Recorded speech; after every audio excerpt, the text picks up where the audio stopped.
Hello, everyone. My name is Danny Neifert. I am a licensed esthetician, and I use a holistic process that restores our skin to a self-purifying and self-mending state that gives clients a long-term solution to get rid of all of that gunk that gets trapped in our skin and aging delay. I'm also the creator of Skin Harmonics, and today I'm going to talk about stress, our immune system, and how this relates specifically and uniquely to our skin. Now, there are countless scientific studies about how being stressed impairs our immune system. And the biggest part of our immune system is our skin. And we can keep it strong by avoiding injury and stress on our skin. However, this is easier said than done in a world where all of the conventional skin procedures and products essentially are a macro skin injury. And our immune systems are directly weakened by stress, injury, and these invasive skincare treatments. And it's very common. I used to see this a lot when I worked at the medical spa years ago. It was very common to see that clients were getting sick immediately following an invasive skin procedure. And it's for this reason, one of the main reasons that I tell people that after extractions to just cocoon, like take it easy, be mellow, because extractions are definitely a procedure. However, it's for the highest good of our skin to have this stuff removed rather than left in there to cause problems. So this is the one type of somewhat invasive treatment that is actually good for our long-term skin health. And this brings to point a topic that I've mentioned before, and the term is called the hermetic effect. Now, the hermetic effect is when good stress causes a regenerative healing effect. However, this is not lasers, microdermabrasion, chemical peels, or microneedling, etc. There is a persistence in the medical skin industry that insists on these being regenerative stress events. And this is where the rub is, where professionals disagree and take opposing positions with their opinions, and my opinion being clear that these procedures are not conducive to long-term skin health and rather only band-aid the issues. So the hermetic effect, I would disagree with in saying that all of these procedures provide that effect. And also when it comes to our immune system and our skin, psoriasis is the most common autoimmune skin disorder.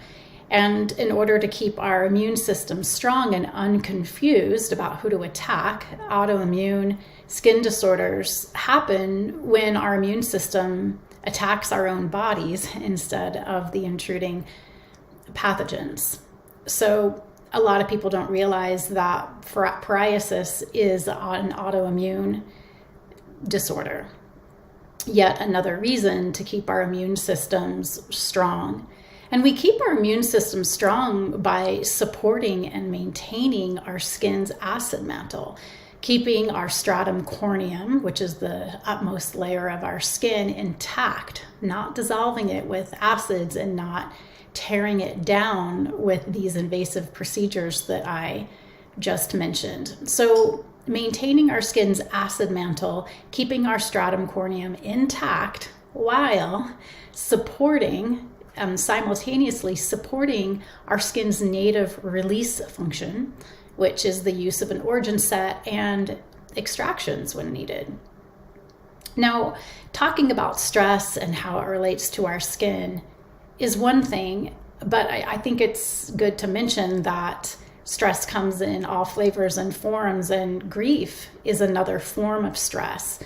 And in any case, we must reduce our workload, rest, and replenish with nature. And this is an intimate wrestle that each person must answer for themselves personally, energetically, when it comes to stress, because we need some stress to grow to get that hermetic effect where it's been proven, and I think there was research done where with butterfly cocoons, they removed the stress of the butterfly having to work its wing and struggle. They removed the struggle for the butterfly, and then the butterfly actually couldn't make it outside of the cocoon. So there really is the hermetic effect, and that's where each of us, for our skin and for our whole bodies, has to answer. And it's an intimate question, because we need struggle to grow, and we need stress that increases our capacity and increases our resilience. And this is a really good thing. And so this is where each of us has to answer for ourselves what that is. However, for our skin, I can definitely answer that the hormetic effect doesn't happen during those procedures. And this is where to pull back and to do things that are regenerative, it takes a feminine, a yin type of courage, insight even, and it requires deep, deep listening. And the only cure for grief is finding praise in what we have lost. And I encourage each of you to go and listen and download Martin Prechtel's Grief and Praise lecture. It's the only lecture that he has made available. His books are brilliant, but it'll be the most beautiful thing you've listened to today, I promise you. And so that also finding beauty and seeing beauty is a potent type of medicine for grief and stress as well. So nature, praise, and beauty are the balm for grief.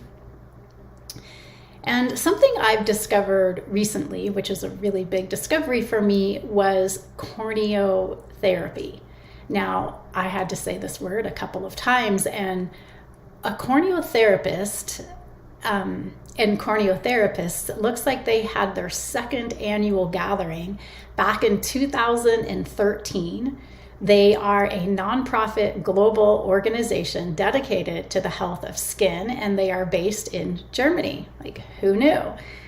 And I invite you to go there and visit their website. I've put that in this newsletter. And some of the takeaways from their website, I'll repeat here, and I've also listed it in my newsletter. But how they define a corneotherapist is they are generally a skin treatment practitioner or medical esthetician.